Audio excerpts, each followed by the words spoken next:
Hi friends, തൊഴിൽ വീതിയിൽ പ്രസിദ്ധീകരിച്ചിട്ടുള്ള പ്രധാനപ്പെട്ട ജോലി ഒഴിവുകളാണ് നമ്മൾ ഇന്നത്തെ വീഡിയോയിലൂടെ ചർച്ച ചെയ്യാനായിട്ട് പോകുന്നത്. അതിൻ്റെ അവസാന തീയതി എന്തൊക്കെയാണ്, ക്വാളിഫിക്കേഷൻസ് എന്താണ് എന്നുള്ളതെല്ലാം ചർച്ച ചെയ്യുന്നുണ്ട്. അപ്പോൾ ഇത്തരത്തിലുള്ള എല്ലാ അപ്ഡേറ്റുകളും ഉടൻ തന്നെ ലഭിക്കുന്നതിനായി നമ്മുടെ ചാനൽ സബ്സ്ക്രൈബ് ചെയ്യുക, അതേപോലെ ബെല്ലൈക്കൺ കൂടെ ഒന്ന് എനേബിൾ ചെയ്തിടുക. അതോടൊപ്പം ഉപകാരം ആവുകയാണ് തോന്നുകയാണെങ്കിൽ തീർച്ചയായും നിങ്ങളുടെ സുഹൃത്തുക്കൾക്ക് കൂടെ ഇതൊന്ന് ഷെയർ ചെയ്യുക. ഇതേപോലെ തന്നെ ഈ വേക്കൻസിയെക്കുറിച്ചുള്ള കൂടുതൽ വിവരങ്ങൾ അറിയുന്നതിനായിട്ട് നമ്മുടെ വാട്സപ്പ് അതേപോലെ ടെലഗ്രാം ചാനലിൻ്റെ ലിങ്ക് താഴെ കൊടുക്കുന്നുണ്ട്, അതിൽ കൂടെ ജോയിൻ ചെയ്യുക. 2024 ഗവൺമെൻറ് ജോബുകളിലുള്ള വളരെ അപ്ഡേറ്റഡ് ആയിട്ടുള്ള വേക്കൻസീസാണ് നമ്മളിപ്പോൾ ചർച്ച ചെയ്യുന്നത്. പവർ ഗ്രിഡ് കോർപ്പറേഷനിലെ ജൂനിയർ എഞ്ചിനീയർ വിഭാഗത്തിൽ, അതായത് സർവേയർ എഞ്ചിനീയറിംഗ്, സർവേയർ, ഡ്രാഫ്റ്റ്മാൻ എന്നീ വിഭാഗങ്ങളിൽ 38 ഒഴിവുകളാണ് ഇപ്പോൾ റിപ്പോർട്ട് ചെയ്യപ്പെട്ടിട്ടുള്ളത്. ITI ഡിപ്ലോമയാണ് അതിൻ്റെ basic qualification. Last date of application എന്ന് പറയുന്നത് 2024 August 29 Kerala veterinary and animal science യൂണിവേഴ്സിറ്റിയിൽ ഫാം അസിസ്റ്റൻറ്റ് ഗ്രേഡ് 2ൻ്റെ 33 ഒഴിവുകൾ റിപ്പോർട്ട് ചെയ്യപ്പെട്ടിട്ടുണ്ട്. +2 ഡിപ്ലോമയാണ് ക്വാളിഫിക്കേഷൻ. അവസാന തീയതി എന്ന് പറയുന്നത് 2024 സെപ്റ്റംബർ 4 വരെ അപേക്ഷിക്കാം. റെയിൽവേ റിക്രൂട്ട്മെൻറ്റ് ബോർഡിൽ പാരാമെഡിക്കൽ പോസ്റ്റുകളിലേക്കായിട്ട് 1376 ഒഴിവുകളാണ് റിപ്പോർട്ട് ചെയ്യപ്പെട്ടിട്ടുള്ളത്. മിനിമം ക്വാളിഫിക്കേഷൻ എന്ന് പറയുന്നത് 12th, BSc nursing, DPharm, diploma എന്നിവയാണ് വരുന്നത്. 16 സെപ്റ്റംബർ 16 വരെയാണ് അപേക്ഷിക്കാനായിട്ട് സാധിക്കുക. വെസ്റ്റ് സെൻട്രൽ റെയിൽവേയിൽ അപ്രൻറ്റീസിൻ്റെ 3317 ഒഴിവുകളാണ് റിപ്പോർട്ട് ചെയ്തിട്ടുള്ളത്. ബേസിക് ക്വാളിഫിക്കേഷൻ എന്ന് പറയുന്നത് 10ാം ക്ലാസ് പാസ്സായിരിക്കണം. ITI യോഗ്യതയുള്ളവർക്കും അപേക്ഷിക്കാം.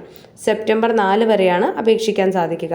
സ്റ്റാഫ് സെലക്ഷൻ കമ്മീഷൻ്റെ കമ്പൈൻഡ് ഹിന്ദി ട്രാൻസ്ലേറ്റർ എക്സാമിനായിട്ടുള്ള നോട്ടിഫിക്കേഷൻസ് വന്നിട്ടുണ്ട്. 312 ഒഴിവുകളാണ് റിപ്പോർട്ട് ചെയ്യപ്പെട്ടിട്ടുള്ളത്. മാസ്റ്റേഴ്സ് ഡിഗ്രി ഉള്ളവർക്കാണ് അപേക്ഷിക്കാൻ സാധിക്കുക. 25 ഓഗസ്റ്റ് 25 വരെ അപേക്ഷിക്കാം. Mail motor service Chennai skilled ആർട്ടിഷ്യൻസിൻ്റെ 10 ഒഴിവുകളാണ് റിപ്പോർട്ട് ചെയ്തിട്ടുള്ളത്. 8ാം ക്ലാസ്സും ITI ആണ് യോഗ്യത പറയുന്നത്. ഓഗസ്റ്റ് 30 വരെയാണ് അപേക്ഷിക്കാൻ സാധിക്കുക. ഇന്ത്യൻ എയർഫോഴ്സിന് കീഴിൽ lower division clerk, Hindi typist, civilian mechanical transport driver എന്നീ പോസ്റ്റുകളിൽ 182 വേക്കൻസീസ് റിപ്പോർട്ട് ചെയ്തിട്ടുണ്ട്. 10th, +2 ക്വാളിഫിക്കേഷൻസ് ഉള്ളവർക്ക് അപേക്ഷിക്കാം. സെപ്റ്റംബർ 1 അപേക്ഷിക്കാനുള്ള അവസാന തീയതി എന്ന് പറയുന്നത്. പോലീസ് ഫിംഗർ പ്രിൻറ്റ് ബ്യൂറോയിൽ ഫിംഗർ പ്രിൻറ്റ് സെർച്ചറിൻ്റെ ആൻറ്റിസിപ്പേറ്റഡ് വേക്കൻസീസ് ആണ്. അതായത് എത്ര വേക്കൻസീസ് ഉണ്ടാവും എന്നുള്ളത് അറിഞ്ഞിട്ടില്ല. BSc ഡിഗ്രി ഉള്ളവർക്ക് അപേക്ഷിക്കാം. സെപ്റ്റംബർ 4 വരെ അപേക്ഷിക്കാം. മെഡിക്കൽ എഡ്യൂക്കേഷൻ ഡിപ്പാർട്ട്മെൻറ്റിൽ പവർ ലോണ്ടറി അറ്റൻഡറിൻ്റെ വേക്കൻസീസ് 5 എണ്ണമാണ്. 10th പാസ്സായിട്ടുള്ളവർക്ക് അപേക്ഷിക്കാം. സെപ്റ്റംബർ 4 വരെ അപേക്ഷിക്കാൻ സാധിക്കും. ICDS സൂപ്പർവൈസറിൻ്റെ SSLC അതോടൊപ്പം തന്നെ 10 വർഷത്തെ എക്സ്പീരിയൻസ് ഉള്ളവർക്ക് സെപ്റ്റംബർ 4 വരെയാണ് അപേക്ഷിക്കാനായിട്ട് സാധിക്കുക.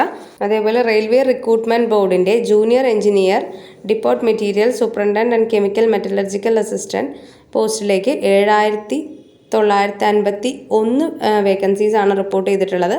അതിൽ ഡിപ്ലോമ, BE, BTech, BSc എന്നുള്ളവർക്ക് അപേക്ഷിക്കാം. ഓഗസ്റ്റ് 29 വരെയാണ് അപേക്ഷിക്കാൻ സാധിക്കുക.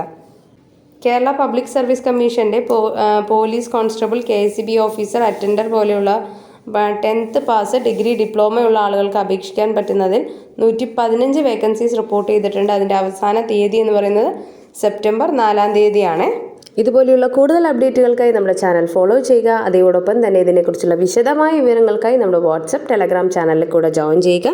ഉപകാരപ്പെടുന്നുണ്ടെന്ന് തോന്നുകയാണെങ്കിൽ തീർച്ചയായും നിങ്ങളുടെ ഫ്രണ്ട്സിലേക്ക് കൂടെ ഷെയർ ചെയ്യുക. മറ്റൊരു വീഡിയോ ആയിട്ട് നമുക്ക് വീണ്ടും കാണാം. Thank you so much.